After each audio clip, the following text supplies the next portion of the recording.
في الجبهة اليسرى، فرصة لصالح مارسيليا خطيرة جدا. هدف التقدم. أمين حميد يسجل، لكن يرفض أن يحتفل في مواجهة.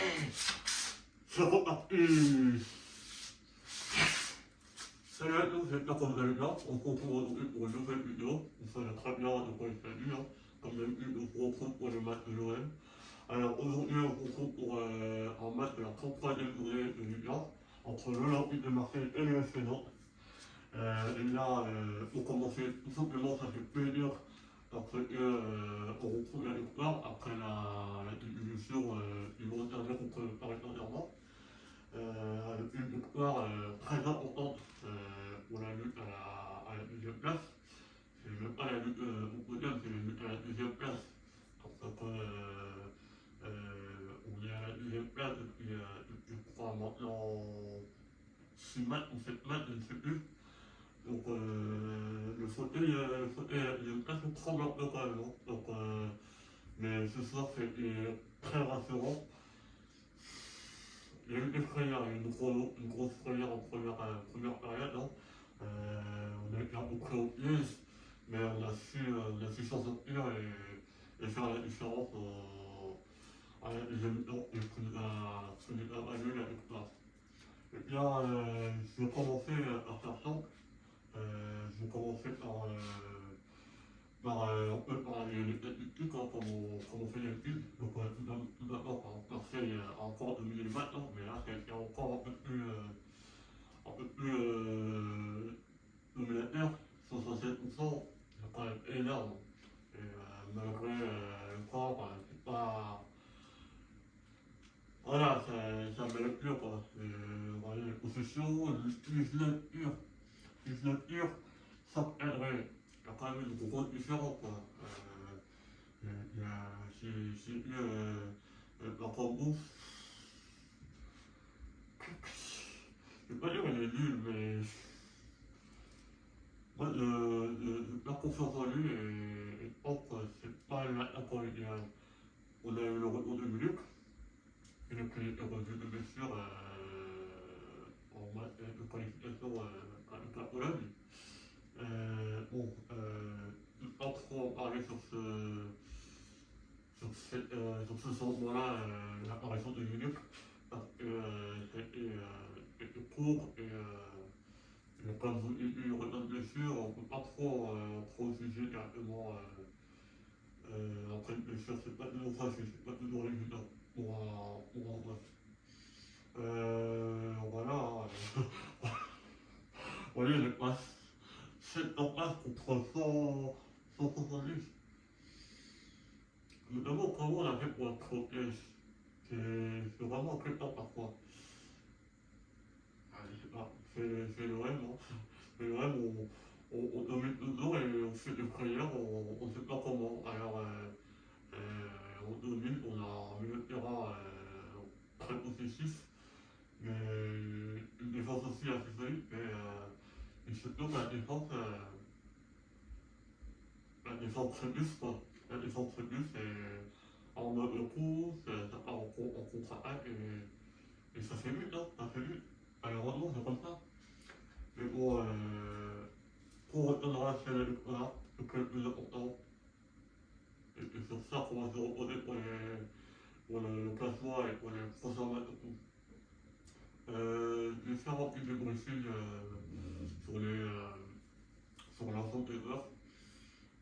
Alors, je vais commencer par la terre, j'ai parlé de Bakambu.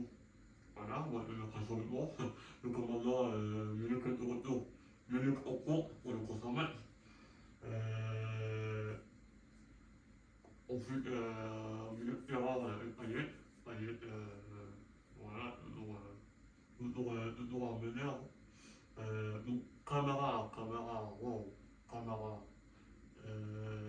Je trouve un petit peu monstrueux pour des mi-temps, pour première mi-temps, très, très costaud, très costaud. Et, plus d'autres, ah oui, ah oui, ah oui, ah oui, et Denis, Matteo,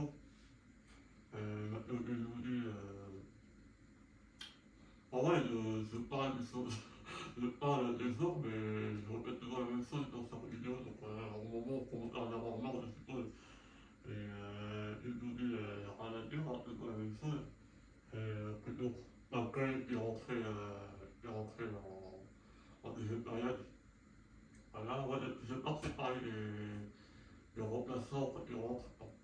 Quand il rentre on peut encore plus parler parce qu'on voit 40 minutes, mais quand il rentre en deuxième mi-temps, quand il rentre à la 60e, 60e minute, c'est trop court pour avoir une appréciation pardon, pour le match. Et puis, il aura tout. Et mon cours 1, la défense, Saliba, Luis Perez, ouais, ouais. Le gardien, Lopez, Pao Lopez, pardon, il a prononcé le Pao en espagnol. Une grosse frayeur, une grosse frayeur avec le potentiel noble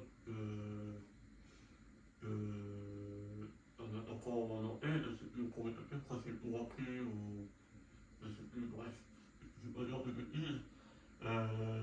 Du coup, complètement que le référent de sortir, alors moi quand je le repère, au moins elle sortait. Ou alors elle a une carte auto sortant. Quand je le repère. C'est-à-dire il a bien fait de la mettre en première pour que ça représente le rentrée. Et puis surtout, j'ai vu tout dans son équipe. Là, on va parler d'une chose très intéressante. Le classement.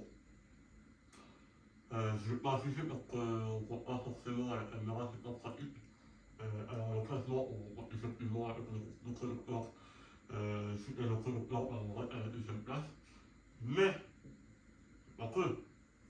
Après, parce que il y a Rennes, Strasbourg, Monaco, Lille derrière. Rennes qui a perdu contre Strasbourg.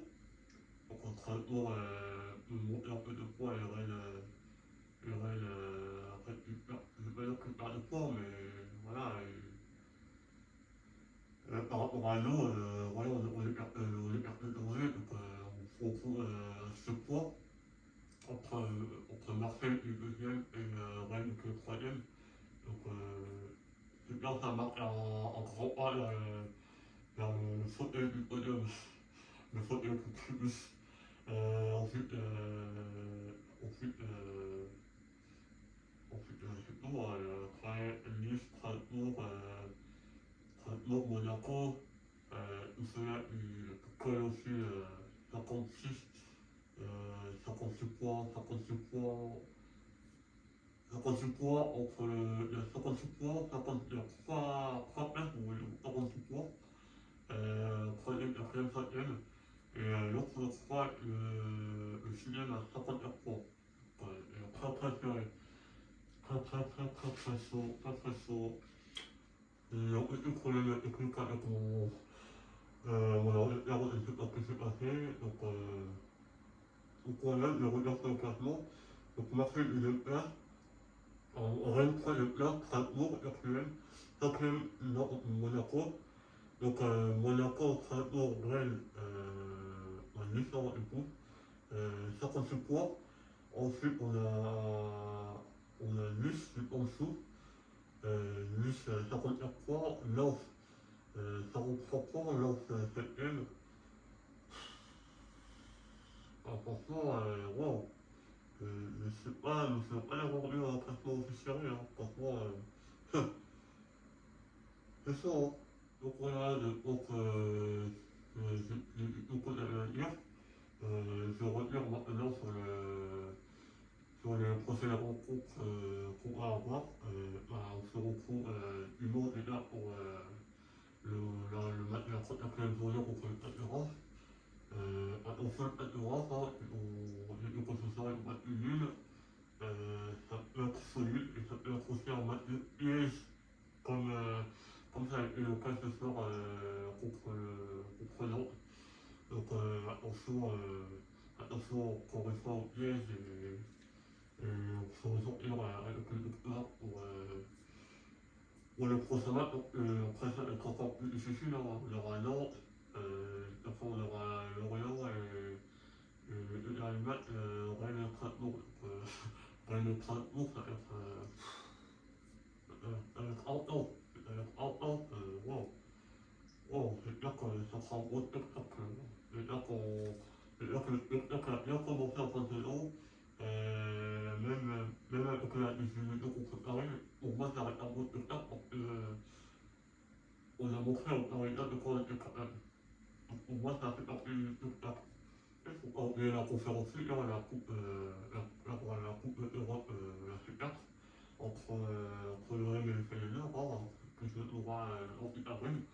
Donc c'est une croissance pas demain, mais c'est une après. C'est une demain parce qu'aujourd'hui on est mercredi, ce soir du match. La vidéo, je ne sais pas si je vais la sortir ce soir ou demain. Et le match retour le 5 mai. Donc voilà, il y a la Coupe d'Europe et tout ça pour dire que physiquement, va falloir continuer ainsi et enseigner la meilleure façon possible. Donc c'est la famille dans les films pour cette vidéo. Je pense avoir fait le tour de toute la nature et toute la nature sur ce match. Et on se retrouve dimanche pour le match contre l'Europe à l'extérieur à France pour le compte de la